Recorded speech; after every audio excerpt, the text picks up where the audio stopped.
প্রবাসী বাংলাদেশিদের জন্য ভোটের ব্যবস্থা করতে চায় জাতীয় নির্বাচন কমিশন। এ নিয়ে প্রধান নির্বাচন কমিশনার এএমএম নাসির উদ্দিন বলেছেন, আর্থ সামাজিক রাজনৈতিক বাস্তবতা ও ভোটারদের শিক্ষাগত যোগ্যতা সবকিছু বিবেচনায় নিয়ে প্রবাসীদের ভোটদানের পদ্ধতি ঠিক করা হবে। সীমিত পরিসরে হলেও প্রবাসীদের ভোটাধিকার দিতে চায় নির্বাচন কমিশন।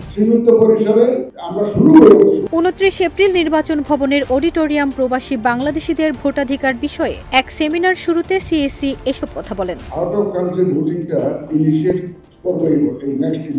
প্রবাসীদের ভোটাধিকার নিয়ে সিএসি বলেন, পৃথিবীর অনেক দেশে আউট অফ কান্ট্রি ভোটিং আছে, তবে অনেক দেশ এটি শুরু করেও পারেনি নানা সমস্যায়। পাশের দেশ ভারতও এখনো এটি চালু করতে পারেনি। আমরা এটি চালু করতে চাই। সীমিত পরিসরে শুরুটা অন্তত হোক। যাত্রাটা শুরু পৃথিবীর বিভিন্ন দেশে এটা আউট অফ কান্ট্রি ভোটিং আছে, অনেক দেশে আবার শুরু করে দেয় রোল ব্যাক পারে না, নানা রকম সমস্যা।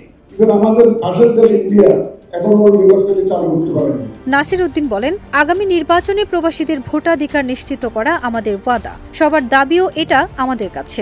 আমরা এটা নিয়ে কাজ করেছি। দেশের আর্থ সামাজিক বাস্তবতা ও শিক্ষা সবকিছু পর্যালোচনা করে একটা চূড়ান্ত সিদ্ধান্ত নেব। রাজনৈতিক নেতারা সমর্থন না দিলে কোনো কিছুই বাস্তবায়ন হবে না। মানুষের আস্থা যেন থাকে, কম খরচে যেন বাস্তবায়ন করতে পারি, সেই পদ্ধতি বেছে নিতে হবে। পরবর্তী নির্বাচনে প্রবাসীদের ভোট দেয়া চালু করতে চাই।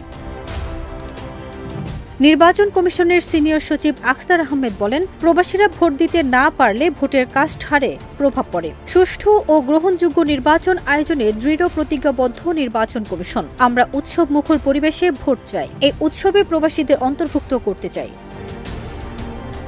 তবে রাজনৈতিক দলের সমর্থন না পেলে কোনো চেষ্টাই সফল হবে না বলেও মনে করিয়ে দিয়েছেন সিএসি।